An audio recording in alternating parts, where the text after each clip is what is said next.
Hello, my name's Cora with One Earth Living. We're excited to be hosting our second annual One Planet Student Challenge across Greater Victoria. This contest is hosted by One Earth Living with the support of Capital Regional District, District of Saanich, and City of Victoria.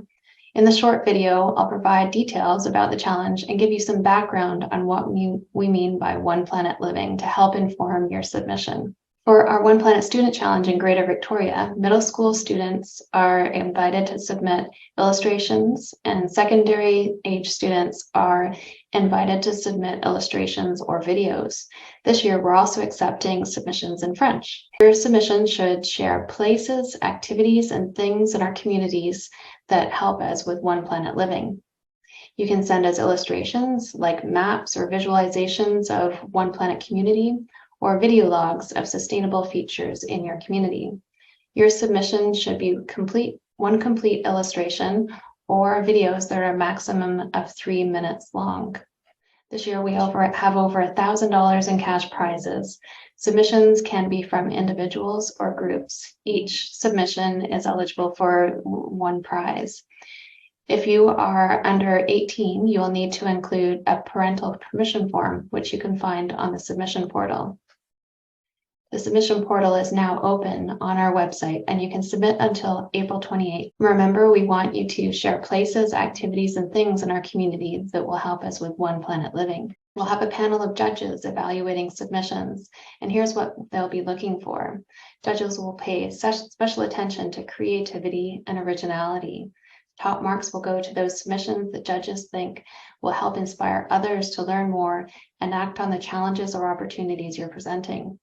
We're also looking for how captivating the submission is and how well it illuminates your idea and helps viewers develop an understanding of sustainability issues or opportunities. Most importantly, we'll be looking for how well your submission aligns with and reflects on One Planet Living. So let's now talk about what we mean by One Planet Living. One Planet Living is a vision for sustainability where everyone everywhere is living happy, healthy lives within the limits of our one planet. It's about making a plan to be sustainable over the long term, where we can all live within the limits of what our planet can support, and doing so in ways that everyone everywhere has the opportunity to be healthy and happy. These are the One Planet Living principles, which act as a guide for us to help explore how to bring more sustainability into our lives and communities. The 10 One Planet Living principles collectively act as a guide to formulate individual and collective actions. Let's look at them in a bit more detail. So for health and happiness, this is the first principle. It's about encouraging active, social, meaningful lives with good health and well-being for everyone. Second principle is equity and local economy. This is about making sure our communities are safe and equitable places to live and work, but also making sure that our actions through our purchases are not impacting people around the world negatively. This means supporting companies and practices that use fair trade practices, for example. Culture and community is about making sure that we create a strong sense of community where people feel they belong and have opportunities to enjoy diverse and rich cultural, recreational, and spiritual activities. Of course, we also need sustainable and healthy environments to support our life and well-being, but also the life of other animals and plants into the future. And we need healthy water in sufficient quantities to support us and other living things in our communities. We also need healthy food that's produced in sustainable and humane ways. We need sustainable ways of getting around with more walking, cycling, and transport that doesn't cause emissions that impact air quality and contribute to climate change. We need materials and products that are made from sustainable sources that are not causing pollution and that use less raw materials. We need to create a system of zero waste where we focus first on reducing by rethinking purchases, reducing and sharing wherever possible, and recycling as a last resort, and to eliminate waste as much as we can. And last, we need to get to zero carbon energy sources by eliminating the use of fossil fuels in our buildings and vehicles as much as possible, and also by making our buildings more efficient. In addition to these 10 sustainability principles, we have 2 core targets that we use within the One Planet Living framework. And this is the zero carbon energy target and one planet ecological footprint. So these targets, along with the principles, form that guide to help us understand where we can focus our actions. The carbon footprint is a measure of how much we're contributing to climate change.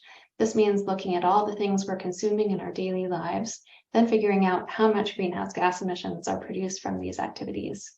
The ecological footprint helps us understand our total impact on planet's resources. Using the ecological footprint, scientists have figured out how much resources we're currently using compared to how much the planet can continue to produce for us into the future.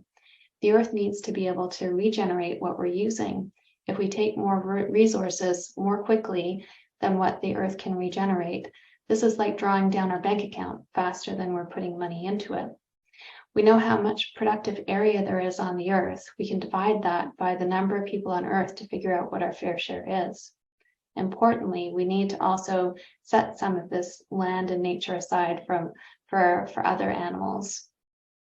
So the ecological footprint helps us to measure how close or how far we are from one planet living. We've evaluated that what our ecological footprint here is in Greater Victoria.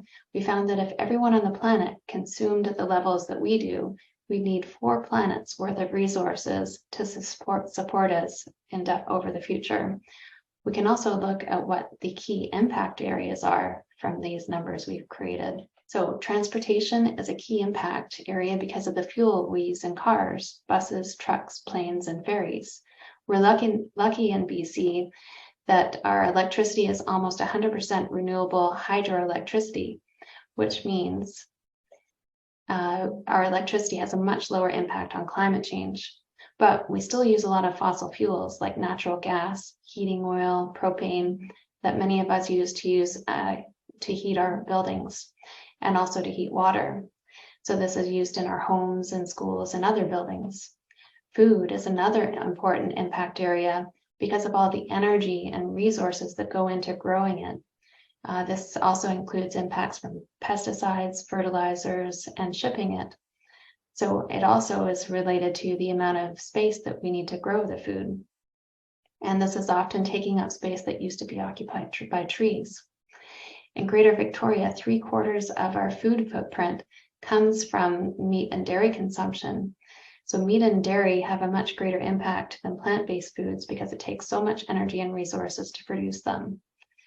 So including more plant-based food and less animal-based food is a great way to reduce our impact. Even more important is the impact of food waste. Did you know that about half of food grown ends up being wasted? Also important is the impact of all the things that we buy and use in our daily lives. So based on our carbon and ecological footprint, some of the key actions we can take are getting around less in cars, especially in vehicles that use gasoline and diesel, and shifting more to active transportation like walking, biking, and also taking transit.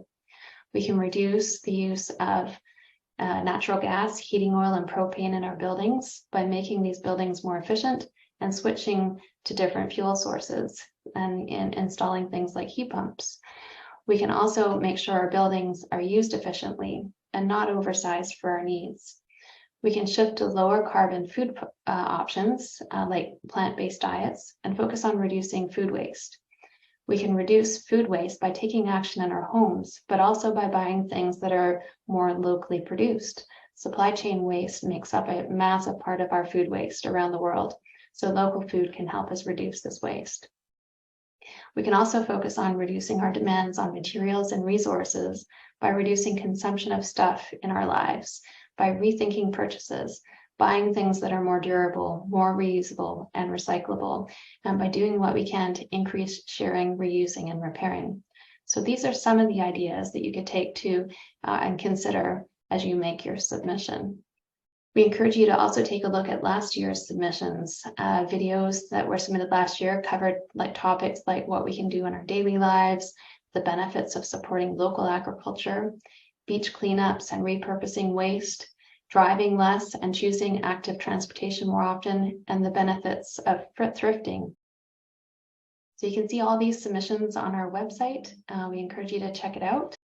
Also, just a reminder, middle school students are encouraged to submit illustrations, and secondary school students can submit illustrations or videos. and we look forward to seeing your submissions. Thanks for listening and good luck.